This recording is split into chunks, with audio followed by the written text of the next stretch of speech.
हम लोगों का टैक्स में कैपिटल गेन खत्म हो चुका है, लेवीज खत्म हो चुका है, इनकम फ्रॉम अदर सोर्स खत्म हो चुका है, हाउस प्रॉपर्टी भी खत्म हो चुका है। हाउस प्रॉपर्टी में deem to be let out एक कॉन्सेप्ट है, छोटा ही कॉन्सेप्ट, मतलब even you are not a owner, मैं आपको मान के चलूंगा आप ओनर है, ऑटोमेटिकली जो इनकम फ्रॉम हाउस प्रॉपर्टी है वो आपका इनकम, जो इनकम फ्रॉम हाउस प्रॉपर्टी है वो इनकम फ्रॉम हाउस प्रॉपर्टी का हेड में ही टैक्सेबल होगा, अदर सोर्स में नहीं। उसमें दो वेरी पर्टिनेंट इश्यू है जो याद रखने वाला। एक है 12 साल से ऊपर अगर लीज पीरियड में आप कोई घर लेते हैं, उसको अगर रेंट में देते हैं तो आपको डीम्ड ओनर माना जाएगा। और दूसरा, अगर आप आपका बीबी को कोई आप हाउस प्रॉपर्टी ट्रांसफर कर दिया, आई रिपीट, आप अपना बीबी को कोई हाउस प्रॉपर्टी ट्रांसफर कर दिया, आपका बीबी ने क्या किया, उस हाउस को किराए में दे दिया। ना सवाल है, आप लॉजिकली बोलिए तो किसके हाथ में टैक्सेबल होना चाहिए? प्रॉपर्टी आपका वाइफ के नाम पे ही है, कौन टैक्स देगा? सर वाइफ देगा। वाइफ तो नहीं बोलता है सर, वाइफ ना, यहां पर ही इनकम टैक्स ने आपको लोचा के दिया करके रखा है, बोला है तो ओरिजिनली ओनर तो आपका वाइफ है, इसमें कोई शंक नहीं है, लेकिन आपने ये प्रॉपर्टी क्यों ट्रांसफर किया है? मुझे क्यों नहीं ट्रांसफर किया, आप आपके बीबी को क्यों ट्रांसफर किया है? बोलो सर, मेरे साथ मेरे बीबी को प्यार करता हूं नेचुरली, इसलिए मेरा प्रॉपर्टी उसको दिया है, that is out of love and affection. Love and affection is a good consideration but not a monetary consideration. In that concept case में मैं मतलब ओनर को माना जाएगा deemed owner, even he is not a real owner, लेकिन उसको माना जाएगा एज इफ जैसे deem to be let out था वैसे ही माना जाएगा डीम्ड ओनर। क्लियर और नॉट? इसको ही माना जाएगा डीम्ड ओनर, समझे? एक बार और सर। बोल रहा हूं, अगर आप आपका हाउस प्रॉपर्टी को 12 साल से ज्यादा, मतलब आपको जो हाउस प्रॉपर्टी है वो लीज में है, आप खुद ओनर नहीं है, लेकिन वो लीज पीरियड 12 साल से ऊपर है तो आपको ही डीम्ड ओनर माना जाएगा। तो इनकम अगर जो आएगा वो इनकम फ्रॉम हाउस प्रॉपर्टी से ही टैक्सेबल होगा। सिमिलरली आप आपका प्रॉपर्टी आपका बीबी के नाम पे दे दिए, अब आपका बीबी रेंट में इनकम कर रहा है, किसी को रेंट में दे दिया किराए में, अभी जो इनकम आ रहा है लॉजिकली तो बीबी के हाथ में टैक्सेबल होना चाहिए बिकॉज बीबी आपका ओनर है उस प्रॉपर्टी का, लेकिन यहां पर मजे का बात होगा, बीबी का हाथ में टैक्सेबल नहीं होगा, ये आपके हाथ में टैक्सेबल होगा because you are transferring the house property out of love and affection to the spouse. मतलब अगर आप अपने बीबी को देते हैं तब भी एप्लीकेबल है, और मेरे बीबी अगर मुझको देते हैं तब भी एप्लीकेबल है। इसका मतलब स्पाउस बोल रहा हूं, this is not necessary husband to wife, it may be wife to husband.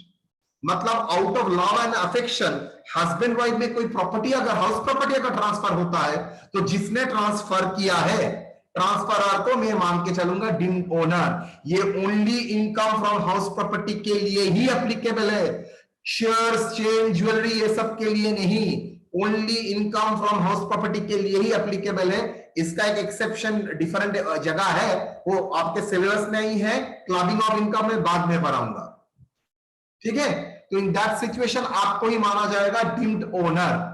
तो दो सिचुएशन मैंने आपको बोल दिया है, एक है और एक सिचुएशन भी बता देता हूं, एक है डीम्ड ओनर का केस में, दैट इज लीज में अगर प्रॉपर्टी मिलता है और 12 साल से ऊपर लीज पीरियड है तो that is deemed owner. Number 2, अगर आप आपके बीबी को हाउस प्रॉपर्टी ट्रांसफर करते हैं, आप आपका शौहर को हाउस प्रॉपर्टी ट्रांसफर करते हैं out of love and affection, you will be considered as a deemed owner. तो उस हाउस प्रॉपर्टी के से अगर रेंटल कोई इनकम आता है वो आपको ही टैक्स देना पड़ेगा, आपको बीबी को नहीं। इवन प्रॉपर्टी का मालिक आपका बीबी है, वह आपका शौहर है। क्लियर? थर्ड, आप लोग जानते हैं और नहीं, कोऑपरेटिव सिस्टम में फ्लैट सबसे बड़ा एग्जांपल। स्नेहा क्लासे आछो? হ্যাঁ স্যার। বাড়ি কার নামে? বাবা। না, ভালো করে জিজ্ঞেস করো, আমি খুব ভালো জানি তোমাদের বাড়িটা cooperative society. Yes or no? হ্যাঁ হ্যাঁ কোঅপারেটিভ সোসাইটি। ওটা কোঅপারেটিভের নামে, তাহলে বাবার কাছে কি আছে? বাবার কাছে বাবা is a member of that cooperative, হ্যাঁ ওকে। ফাদারের কাছে ওটার এন্টাইটেলমেন্ট এনজয়মেন্ট রাইটটা আছে। আচ্ছা ওনার কিন্তু cooperative society, owner is not your father. স্যারো মানে স্যারো ওনার নয় ওটা, না ওটা স্যারো ওনার না, তোমার বাবা ওনার নয়, the owner is the cooperative society. তাহলে স্যার আমরা যদি ভাড়া দিই, সে for someone who is staying in a cooperative society flat and giving rent to another person, who will pay tax? House cooperative society? No, even the property owner of the property actually is a cooperative society. The member who is entitled to enjoy that property is deemed to be owner of that property.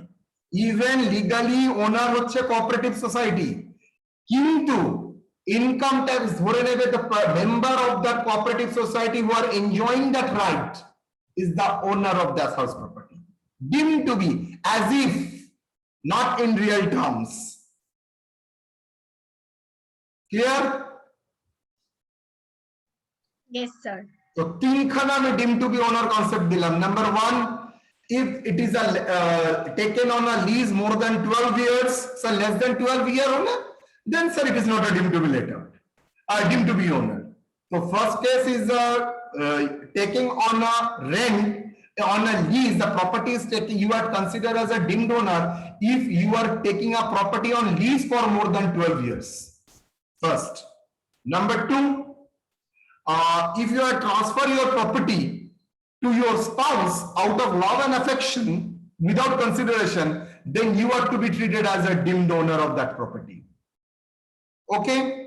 And third, if you are enjoying the right in the cooperative housing society, then you are treated as deemed owner, because in case of cooperative society, ये मान के चलते हैं हम लोग, cooperative society के पास ही building का right, building का ओनरशिप रहता है। मेंबर को इवन 4-10 लोग मिलके प्रॉपर्टी बनाया है, इवन मेंबर के पास इसका एंजॉयमेंट राइट है। ओके, तो डीम्ड ओनर का कॉन्सेप्ट मैंने समझा दिया।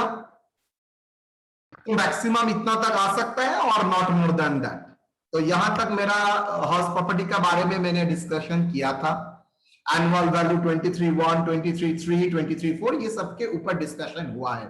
24B pre acquisition, pre construction period, interest का सा लोन अगर कंस्ट्रक्शन से पहले होता है, कंस्ट्रक्शन के दिन होता है, कंस्ट्रक्शन के बाद होता है, सर 5 साल के भीतर कंप्लीट होना है, सर 5 साल से ज्यादा हो जाता है, अगर सर कंप्लीट होने के बाद भी 5 साल इंस्टॉलमेंट मिलता है, 5 साल के बाद सर इंस्टॉलमेंट नहीं मिलेगा, लाइक दैट ब्ला ब्ला ब्ला ब्ला ब्ला। तो ये सब हम लोगों ने डिसाइड करके रखा था। आज हम लोग लास्ट चैप्टर करेंगे, लास्ट चैप्टर मतलब हेड्स का लास्ट चैप्टर करेंगे, that is profits and gains from business and professions. आपका बिजनेस और प्रोफेशन से जो इनकम होता है उसका टैक्सेबिलिटी क्या होगा। आप लोग बोलेंगे सर इसमें तो कोई स्पेशल इशू नहीं है, हम लोग तो पीएल बाय इनकम एक्सपेंडिचर करते ही है, उसको ही प्रॉफिट मान के चलेंगे। भाई थोड़ा प्रॉब्लम है।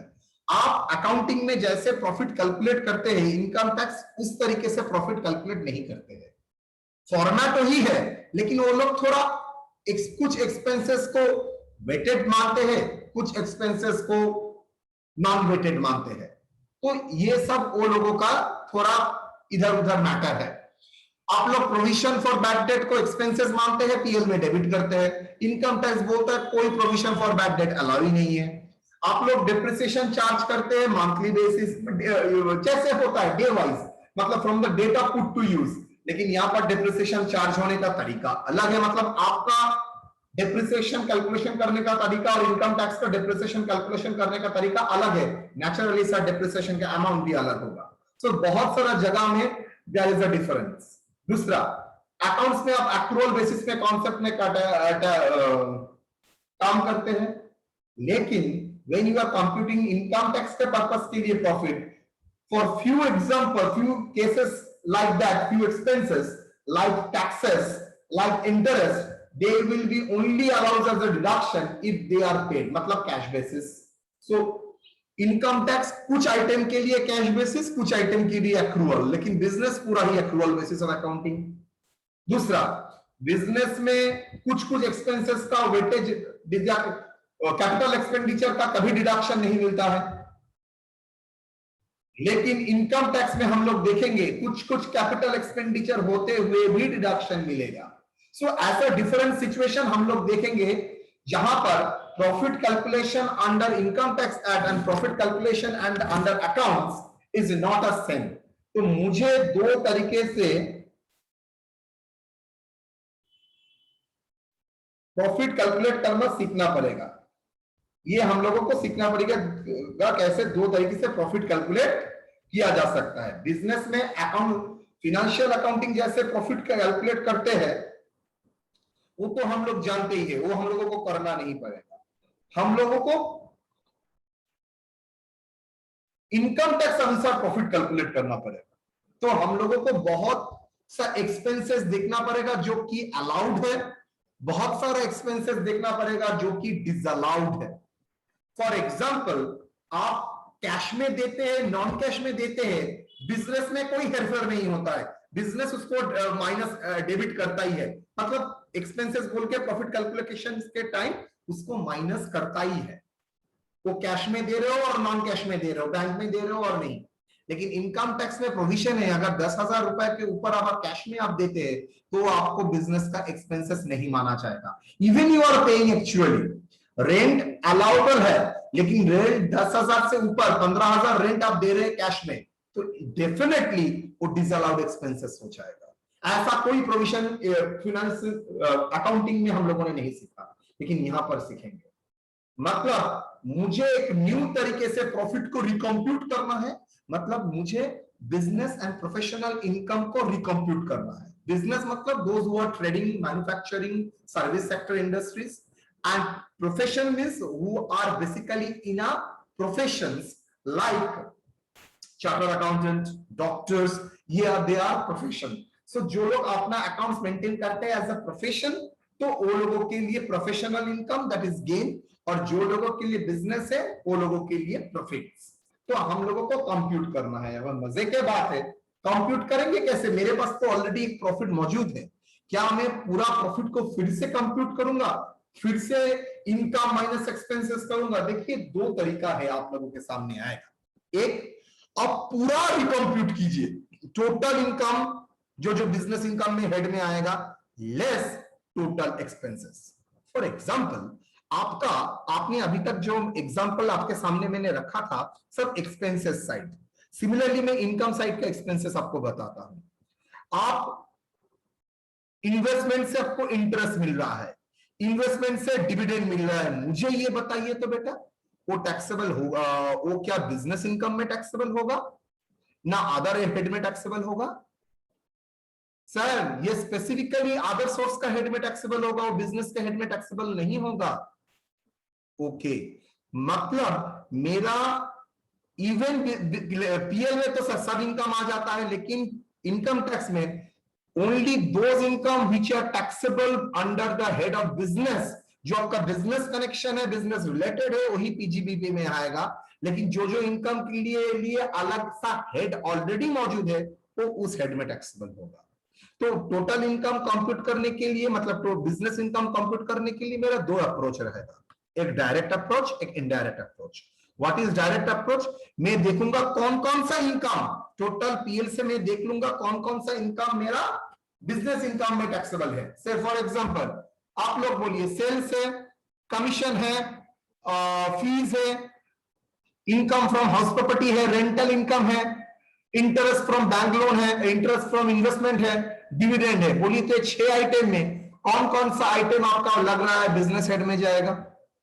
सर सेल जाएगा, इंटरेस्ट जाएगा, डिविडेंड डिस्काउंट जाएगा, और बाकी रेंट जाएगा सर हाउस प्रॉपर्टी के हेड में, और जो इंटरेस्ट डिविडेंड है इनकम फ्रॉम अदर सोर्स का हेड में जाएगा।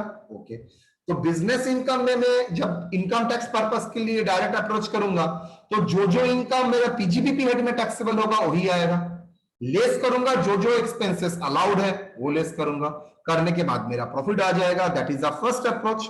What about the second approach? What about the second approach?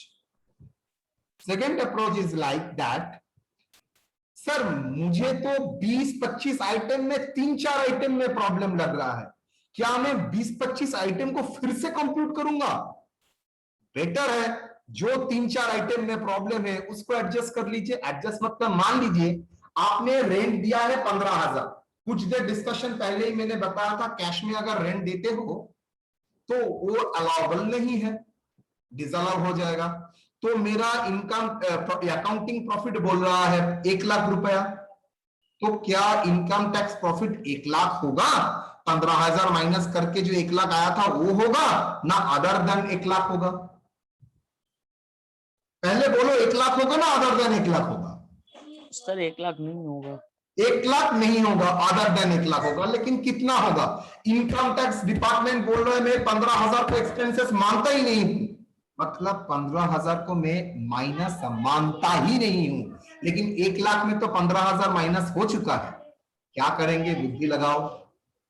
Sir back add कर देंगे। Very good. तो जो एक्सपेंसेस डिसअलाउड है वो हम लोग क्या करेंगे? एड बैक कर देंगे। और जो एक्सपेंसेस अलाउ है लेकिन अकाउंट्स में नहीं किया गया, सब फॉर एग्जांपल कोई कैपिटल एक्सपेंडिचर अकाउंट्स में अलाउ नहीं होता है, इनकम टैक्स बोल रहा है कुछ कुछ कैपिटल एक्सपेंडिचर में बाद में बोलूंगा अलाउ है, तो क्या करेंगे? मान लीजिए 40,000 कैपिटल एक्सपेंडिचर, इनकम टैक्स में तो नेचुरली कैपिटल एक्सपेंडिचर माइनस नहीं हुआ है, तो यहां पर क्या करेंगे? इनकम टैक्स में माइनस कर देंगे। माइनस कर देंगे। Simple logical. तो सर एक्सपेंसेस अगर डिसअलाउ है तो ऐड कर देंगे, एक्सपेंसेस अगर अलाउ है जो माइनस नहीं हुआ है अकाउंट्स में माइनस कर देंगे फिर से। सर कोई इनकम है, लेट आउट प्रॉपर्टी का इनकम अकाउंट्स में तो है लेकिन इनकम टैक्स बोल रहा है ना ना ना, उसके लिए मैं अलग सा हेड दिखाऊंगा। क्या करना चाहिए? मान लीजिए उसको माइनस कर देंगे। सोच के देखो। Very good. क्यों माइनस करेंगे? बिकॉज सर मेरा अकाउंट्स का इनकम में मान लीजिए 12,000 रुपया इनकम फ्रॉम हाउस प्रॉपर्टी है, वो इंक्लूडेड है, लेकिन इनकम टैक्स बोल रहा है मैं पीजीबीपी हेड में टैक्स नहीं करूंगा, मैं दूसरा हेड में टैक्स करूंगा। तो क्या पीजीबीपी हेड में 12,000 रहना चाहिए? सर अगर इंक्लूडेड है भी उसको क्या करना पड़ेगा? उसको सर हटाना होगा, करके दूसरे जगह में दिखाइए। डन। तो ये था direct approach and indirect approach. चलिए एक बार फिर से बोलिए सॉरी सर, एक बार फिर से बोलिए। फिर से बोलते हैं ये लास्ट वाला point. Yes sir.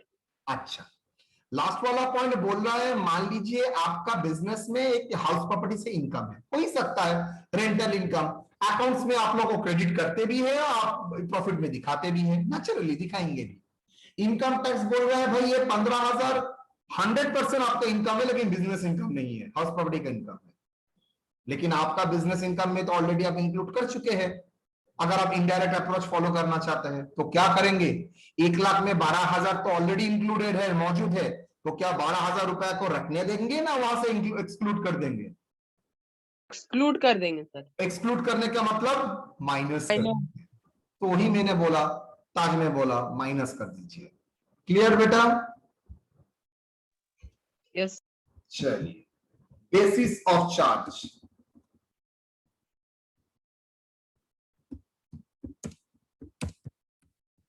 Basis of charge.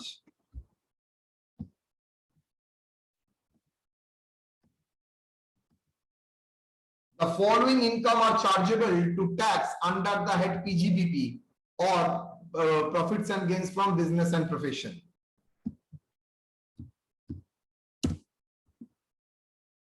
And profession.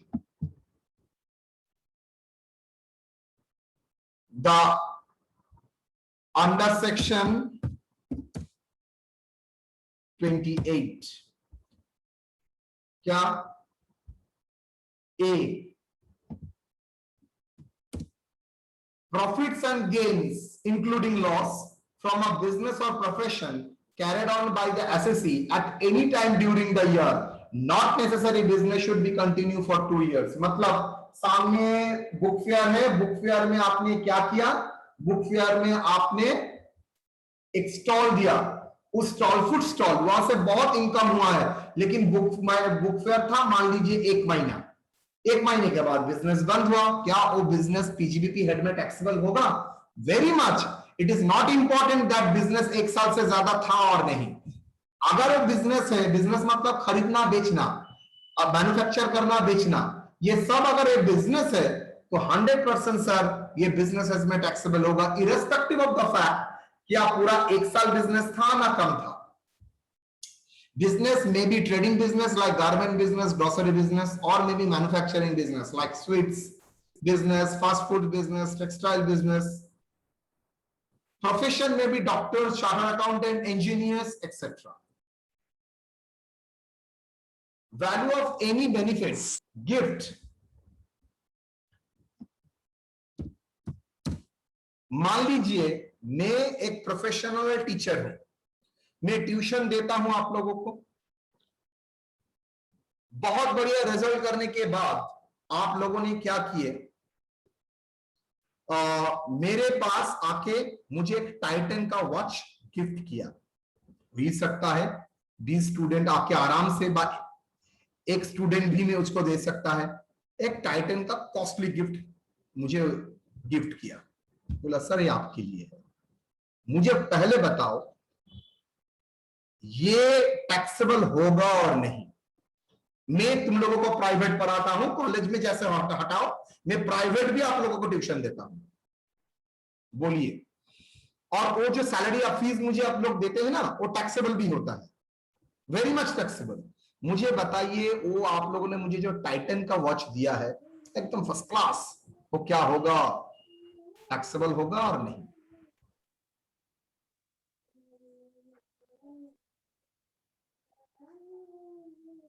पीजीबीजी में तो नहीं आएगा गिफ्ट है सर। सर। नहीं होगा सर। और सर 50,000 क्रॉस करेगा तो ना टैक्सेबल। 1000 तो सर उसमें तो कैश बोला था, ये तो मैंने घर ही बोल रहा हूं,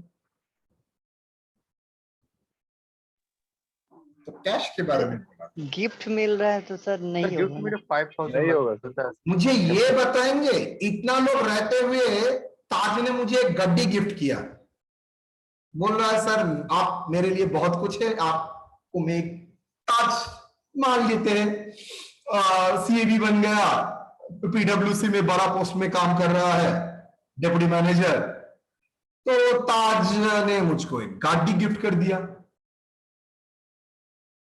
दीपक इनकम टैक्स डिपार्टमेंट में कमिश्नर बन गया, बगल में कुणाल को बैठा के। दीपक और कुणाल एक असिस्टेंट कमिश्नर, एक चीफ कमिश्नर बन गया, एक जॉइंट कमिश्नर और एक चीफ कमिश्नर बन गया। तो वो लोगों ने सोचा कि सर को एक गिफ्ट देना है, घर ही तो दे ही दिया था, अब सर लग रहा है सर को एक कार गिफ्ट करूंगा। तो चलो, बगल वाले में और एक भी स्टूडेंट मेरा था, विष्णुप्रिया और नीलिमा, वो लोग बोला चलो ये भी हम लोग भी गिफ्ट करेंगे। अब्दुल को लग रहा है ना कौसर के साथ, बोला नहीं सर के लिए मेरा नौकरी हुआ है, सर को एक गोल्ड चेन गिफ्ट करेंगे। बोलो तो ये सब क्या होगा? मुझे ये बताओ इतना प्यार वो लोग जताता क्यों है? अभी एक जम तो खत्म हो गया है, ऑयलिंग तो खत्म, उसके बाद ऑयलिंग तो जब तक कॉलेज है तब तक ऑयलिंग, कॉलेज के बाद ऑयलिंग क्यों कर रहा है? सर अफेक्शन है सर। सर ये तो गिफ्ट है सर, ये सब क्यों? लोग दूसरे को 10 रुपए पैसा नहीं दे रहा है, गाड़ी गिफ्ट कर रहा है।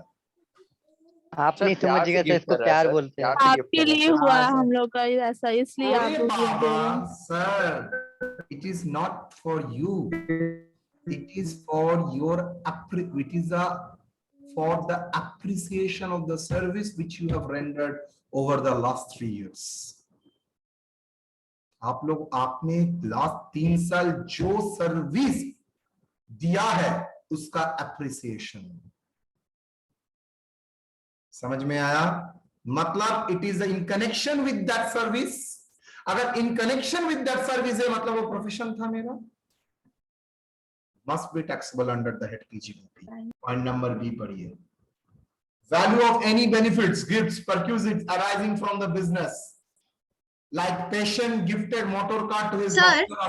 हाँ স্যার স্যার আপনি যে বললেন এক্ষুনি এই যে গিফট গুলো স্যার Yes. এগুলো তো ট্যাক্সেবল আন্ডার দ্য হেড আপনি বলছেন পিজিবিপি बिकॉज आप लोगों ने जो मुझे गिफ्ट दिया है not because of relation like personal ये স্যার आपने- এইটা তো স্যার আপনি লয়ের দিক দিয়ে বলছেন এবার যদি সত্যি কেউ মানে পার্সোনালি ধরে কোনো সার্ভিস ওয়ার্ভিস বাদ দিয়ে যদি কেউ গিফট দেয় তাহলে তো স্যার এটা তুমি আজ থেকে 6 মাস আগে আমাকে চিনতে না তারপরে হঠাৎ দেখা হলো আচ্ছা যে আপনি এখানে থাকেন আমি তুমি স্যারের বাড়িতে থাকো ভেরি গুড তারপর তোমাকে আমি আমার বিয়েতে নিমন্ত্রণ করলাম বা আমার ম্যারেজ অ্যানিভার্সারি নিমন্ত্রণ করলাম তুমি এসে আমাকে গিফট দিলে নরমাল ব্যাপার দ্যাট ইজ হ্যাঁ স্যার কিন্তু এটাও আদার কিছু নর্মাল হিসেবেই ধরতে পারি আমরা if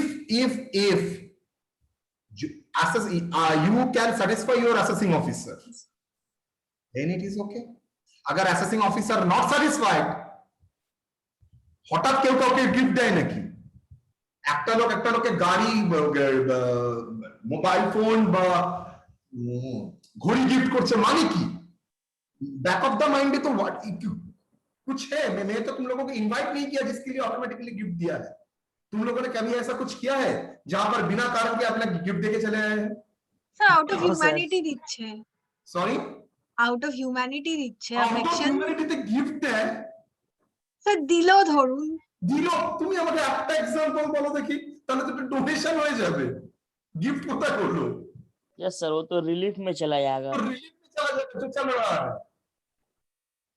তুমি একটা লাইফ एग्जांपल বলো না স্যার আউট অফ হিউম্যানিটিতে আমি গিফট দিয়েছি আরে মানে স্যার वो भी घर হিউম্যানিটি सर আরে না মানে বলছি স্যার আউট অফ লাভ অ্যাফেকশনই এই সব জিনিস বাদ দিয়ে কি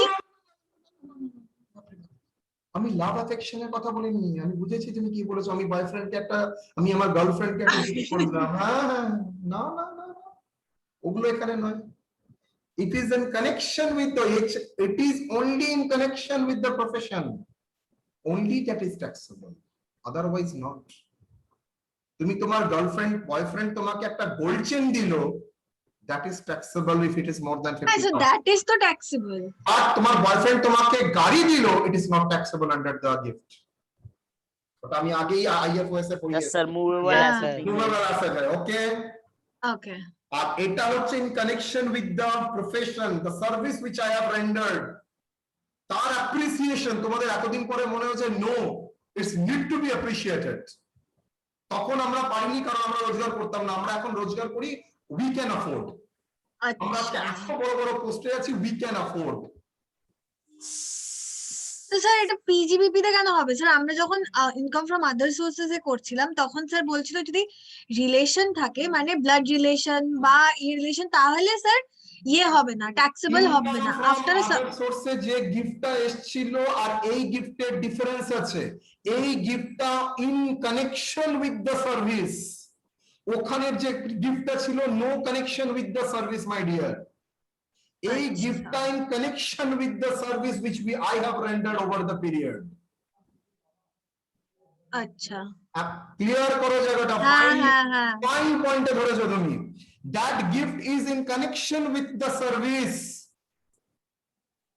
other gift which are normally given the boyfriend to girlfriend girlfriend to boyfriend and in the birthday party sir ওগুলো তো taxable there is a taxable if it is immovable and it is in cash and gold then it is taxable otherwise not হ্যাঁ but that gift only in connection with the service appreciation হ্যাঁ okay arising from business or profession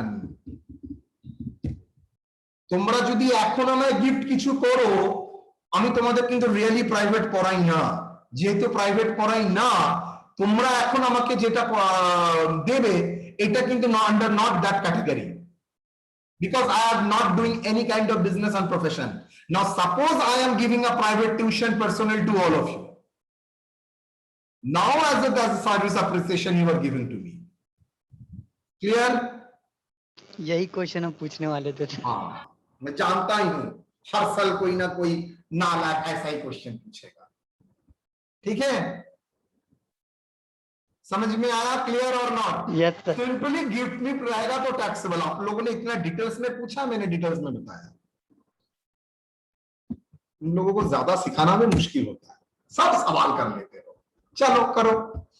C, interest, salary, bonus, commission received by a partner from a partnership. Sir Pankaj चिल्ला के बोलेगा, sir मुझे लग रहा है कि आप गलत कर रहे हैं। हम लोगों ने सर एग्जेम्प्टेड इनकम क्लास में किया था, वहां पर सर हम लोगों ने देखे थे सर इन पार्टनरशिप से इनकम अगर आएगा तो एग्जेम्प्टेड होता है। अरे गधा, वो profits from the partnership business का शेयर होता है तब एग्जेम्प्टेड होता है, बिकॉज पार्टनरशिप बिजनेस उसका टैक्स देता है। यहां पर थोड़ी मैंने वैसा बोला है, मैंने वैसे थोड़ी लिखा है। मैंने क्या लिखा है, प्रॉफिट का नामो निशान नहीं है। मैंने बोला है इंटरेस्ट, सैलरी, बोनस, कमीशन और फुल्ली टैक्सेबल है। सिर्फ remuneration share of profit taxable नहीं, एग्जेम्प्टेड है। बाकी छोड़ के तो इंटरेस्ट, सैलरी, बोनस, कमीशन वह सभी टैक्सेबल है। कौन सा हेड में? पीजीबीपी हेड में, not in other source. Remuneration received from a partnership. As an example, Raj received remuneration from a partnership business where he is a partner. Such remuneration is taxable in the hands of Mr. Raj under PGBP. Though OUGH, the share of profit each exempted under section 10 subsection 2A. याद है? Yes or no? Yes, sir. चलो, तो I think clear. Profits and business में क्या कहा जाएगा? Profits and business में sir business profession का इनकम जाएगा, कोई बेनिफिट और परक्यूजिट्स मिलता है इन कनेक्शन विद द बिजनेस हो जाएगा। अगर मेरा कोई पार्टनरशिप बिजनेस से मेरा इंटरेस्ट, सैलरी, बोनस आता है हो जाएगा। क्लियर और नॉट? ये तीन एलिजिबल है पीजीबीपी हेड में जाने के लिए। एक्चुअली ए और B is a connected, interconnected, business related. C is a in another side. Clear? कोई डाउट? नाउ कंप्यूटेशन, मजा भी आ रहा है।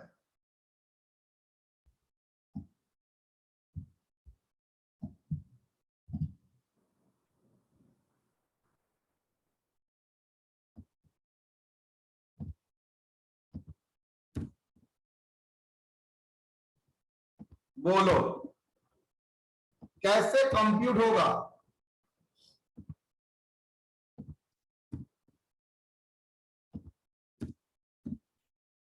There are two approach. Direct approach,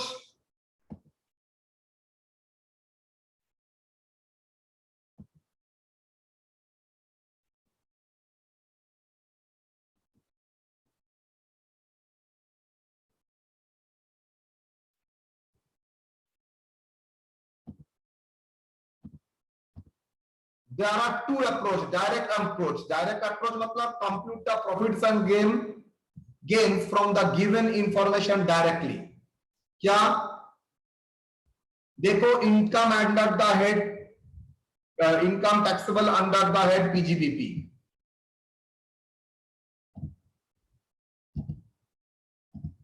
sales,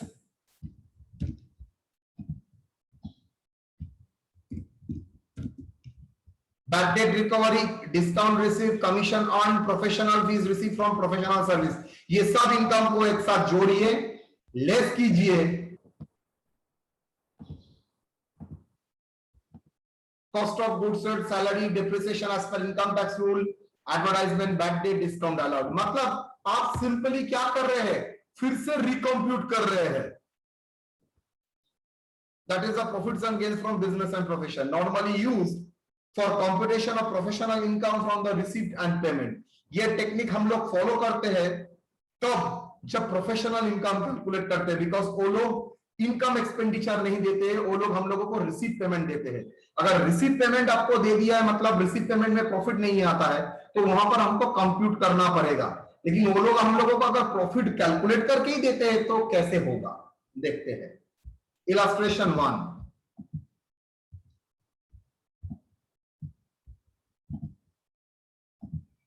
Mr. Rahul is a chartered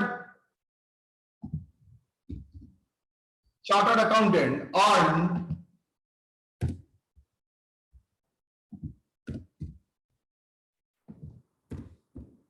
on professional income 3 lakh and professional allowable expenses 2 lakh. Compute the income under the PGBP. देखो एकदम direct way, profits and gains 3 lakh, allowable expenses 2 lakh, taxable income 1 lakh. Straight way में income minus expenses, normal approach. Because मैंने यहां पर profit नहीं दिया था, तो अगर प्रॉफिट नहीं दिया है तो मुझे प्रॉफिट कैलकुलेट करना पड़ेगा. तो कौन सा प्रॉफिट कैलकुलेट करूंगा? इनकम टैक्स लॉ अनुसार.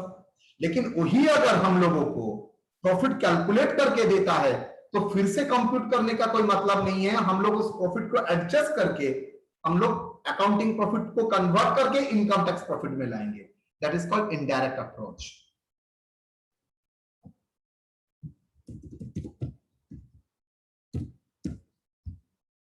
B,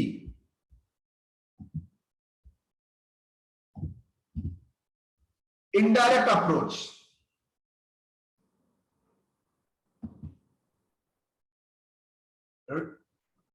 Recomputed the profit and gains for tax purpose from the accounting profit. मतलब इसका फर्स्ट कंडीशन है प्रॉफिट दिया जाएगा, वो चाहे वो accounting profit in form of PL account, in form of income expenditure आपको दिया जाएगा. कान में एकदम पागल की तरह रखो. अगर प्रॉफिट दिया जाता है इनडायरेक्ट अप्रोच, अगर प्रॉफिट नहीं दिया जाता है हमको कैलकुलेट करना पड़ेगा डायरेक्ट अप्रोच. क्लियर? तो चलिए देखते हैं क्या होता है. Net profit as per financial accounts, as per accounts. Okay, add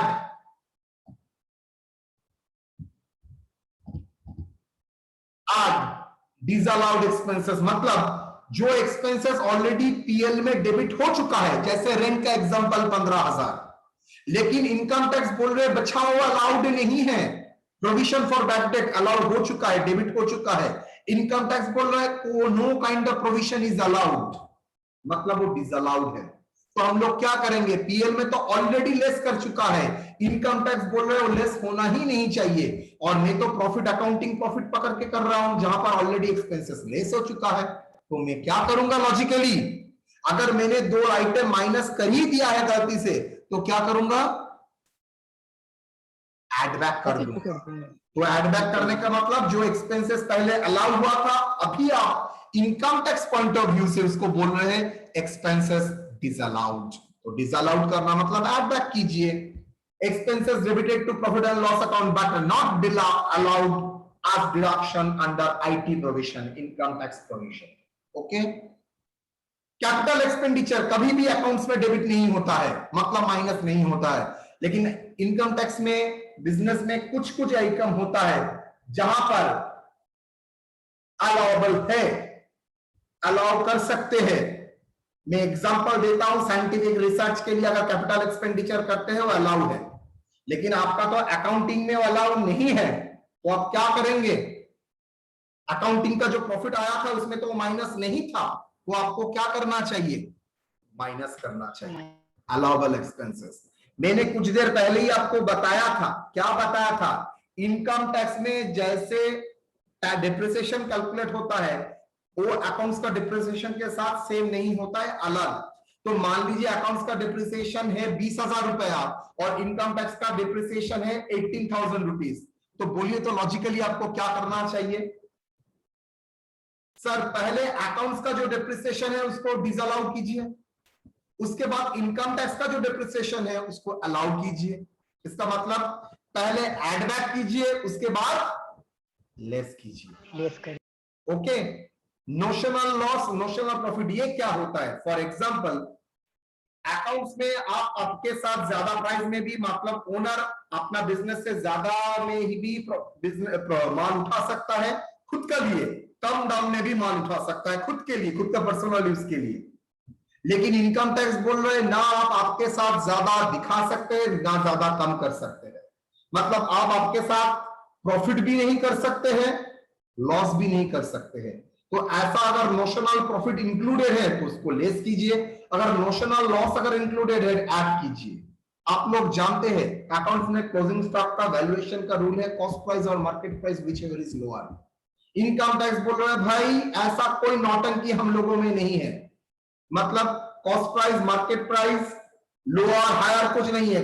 closing stock at cross price में लिखेंगे, मतलब अंडर वैल्यूएशन ओवर वैल्यूएशन का कोई जगह ही नहीं है। लेकिन अकाउंट्स में अगर अंडर वैल्यूएशन ओवर वैल्यूएशन करके प्रॉफिट इन्फ्लेटेड किया है तो भाई यहां पर आपको उसको इग्नोर करना पड़ेगा।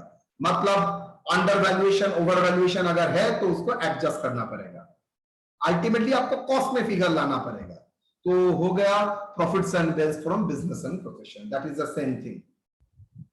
लेस इनकम क्रेडिटेड प्रॉफिट और loss but not credited under this head. ऐसा कोई इनकम ऑलरेडी पीएल में आपने क्रेडिट कर चुके हो जो पीएल में बिजनेस पीजीबीपी हेड में टैक्सेबल नहीं है, जैसे रेंटल इनकम जो पीजीबीपी हेड में टैक्सेबल नहीं है, हाउस प्रॉपर्टी के हेड में टैक्सेबल है, interest from investment, dividend from investment वो पीजीबीपी हेड में टैक्सेबल नहीं है, आईएफओएस के हेड में टैक्सेबल। लेकिन अकाउंट्स में अगर वो इनकम डाल के रखे ही हो तो मुझे क्या करना पड़ेगा सर, मुझे वो लेस करना पड़ेगा। Clear?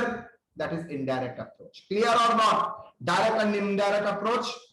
Indirect Yes, sir. Approach का तभी जरूरत पड़ेगा अगर अकाउंटिंग प्रॉफिट दिया रहता है, डायरेक्ट अप्रोच कभी जरूरत पड़ेगा अगर अकाउंटिंग का प्रॉफिट नहीं दिया गया, आपको ही प्रॉफिट कंप्यूट करना है, तब तो मीनिंगलेस हो जाएगा। पहले अकाउंटिंग प्रॉफिट कंप्यूट करते हैं, उसके बाद इनडायरेक्ट अप्रोच फॉलो करते हैं। No, directly indirect approach, direct approach से ही हम लोग प्रॉफिट कैलकुलेट करेंगे। इसका एक छोटा इलस्ट्रेशन दे दिया है। Miss Yasmeen is a trader, has provided the क्या following information for the period ended 2020-21। Trading P L दे दिया है,